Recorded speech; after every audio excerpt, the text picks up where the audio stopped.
Mesdames, Messieurs, surtout salut et bienvenue dans 10 minutes pour tout savoir. Une émission qui vous plonge en plein cœur de l'actualité, de personnalités, de sujets qui font le buzz, le tout en seulement 10 minutes. Que vous soyez chez vous, à la maison, dans votre voiture, au bureau, vous n'avez qu'à prendre seulement 10 minutes parce que chaque épisode va vous donner une plongée intense et rapide dans de sujets importants. À la présentation, c'est le duo Joël Tianga-Banza, le présentateur joué et Diercy Choukou. Nous recevons pour vous, dans le cadre de cette belle émission qui vient de commencer, un homme que nous aimons tous, que nous aimons tant et nous aimons sa musique. Il s'agit de Fiston Bouilly. Soyez les bienvenus, monsieur Fiston. Alors, merci infiniment à Diercy Choukou, ainsi que Joël Banza, que Dieu vous bénisse abondamment. Et je suis très heureux d'être parmi vous cet après-midi. Alors, Fiston Bouilly, vous avez fait une tournée au Canada avec plus de 6 villes, aussi pas 6 provinces, parce que le Canada c'est en province. Alors vous avez été dans plus de 6 provinces et vous êtes revenu. Vous êtes allé à Paris où vous êtes fait produire pendant 2 fois avec les Sold Out. Vous êtes allé à Londres, vous avez été produit de part et d'autre avec un succès énorme, un public rempli d'émotions qui au fait cherchait des places pour réellement se retrouver dans la salle. Comment parvenez-vous peut-être aujourd'hui à vous expliquer, entendre certains producteurs ou certaines personnes qui disent que voilà, ils ont fait un deal avec vous, ils vous ont invité et à la fin, vous ne vous êtes pas rendu sous les lieux de production?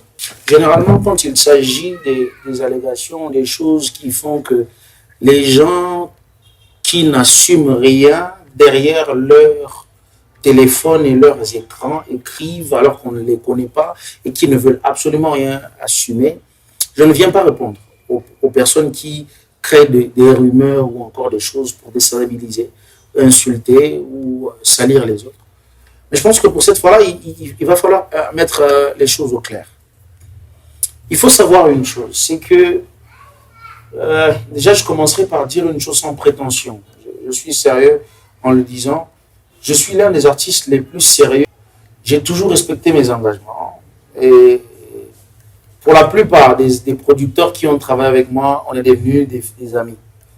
Après les événements, on s'écrit, on s'appelle. Quand il y a deuil, on s'appelle. Quand il y a fête, on s'appelle. Personnellement, je n'ai pas cette nature de détruire les relations après les événements, on va dire, lorsqu'il s'agit des producteurs. J'ai été surpris comme vous. Certaines personnes manipulées se permettent de venir sur les réseaux sociaux en voulant me salir sans comprendre les contours de l'affaire. Mais bon, après, moi, je ne suis pas surpris. D'autant plus que tout ce qui se passe dans ce sens-là ne me surprend pas. J'ai chanté un truc une fois dans une chanson, je dis « Plus rien ne m'étonne ». J'aurais tout vu, en fait. Il n'y a pas grand-chose qui m'étonne de nos jours. D'autant plus que c'est très facile pour les gens de tout simplement se liguer et vouloir te salir. J'ai pris un engagement de faire un concert en Autriche. Je n'ai jamais eu un problème avec un producteur si c'est quelqu'un qui est mal intentionné. Parce qu'il faut le dire. Chez les producteurs aussi, il y a des personnes mal intentionnées qui veulent vous salir pour gagner, voilà, pour se couvrir de certains magouilles, je ne sais pas moi. C'est au moment où il fallait faire cet événement-là. Il est arrivé qu'au moment où je vivais cette période post-électorale où il y avait énormément de choses, les gens peuvent aller vérifier sur Internet, il y a eu énormément de morts en Tanzanie, je ne vais pas faire la politique ici, je n'ai pas envie de révéler certaines choses de ce qui s'est passé là-bas. Il y a eu énormément de problèmes qui ont fait que les gens étaient coupés de l'Internet pendant pratiquement une semaine. Et c'est dans la même période qu'il a fallu que je me rende en Europe pour faire ces concerts-là. Le producteur avec qui je parlais, qui est ce monsieur, était au courant de tout. Il savait tout. À la veille de l'événement, l'événement était samedi, à la veille de l'événement, on va dire vendredi, il était même au téléphone avec moi en train de discuter sur une éventualité d'annulation ou de report de l'événement. Mais qu'est-ce qu'il a fait? En retour, qu'est-ce qu'il a fait? C'est qu'il a laissé les gens venir le dimanche alors qu'il savait que moi et lui. Je lui ai demandé. Dans mon dernier message, je lui ai dit ceci. Dis la vérité, j'ai encore ce message. Dis la vérité aux gens de ce que je traverse et que je ne peux pas me rendre au concert. Parce que je ne peux pas laisser ma famille et je ne peux même pas moi prendre le risque. Il y a eu plus de... Je vais éviter de citer le nombre. Voilà. Mais il y a eu énormément de morts dans cette période-là.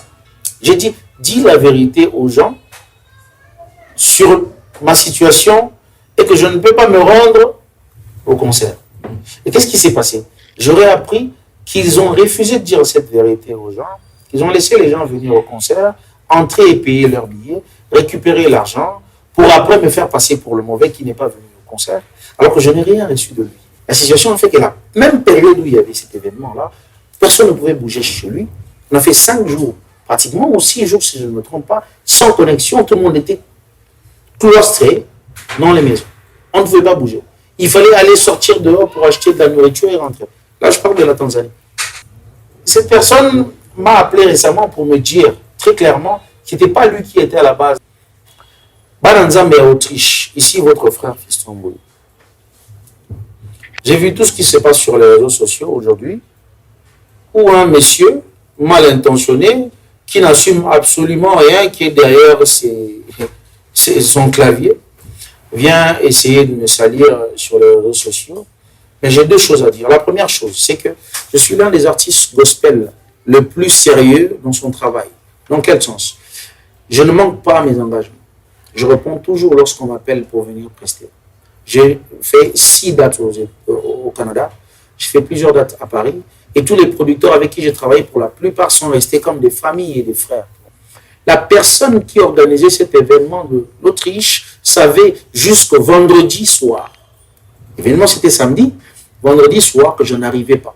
Je lui ai dit, dis la vérité aux gens que je ne pourrais pas être là parce que tu connais que la Tanzanie est en feu en ce moment. Allez, dans la période du 5 au 8 novembre 2025, regardez les informations de la Tanzanie, vous allez comprendre, parce que moi j'étais en Tanzanie avec ma famille, je ne peux pas laisser ma famille. On s'est mis d'accord.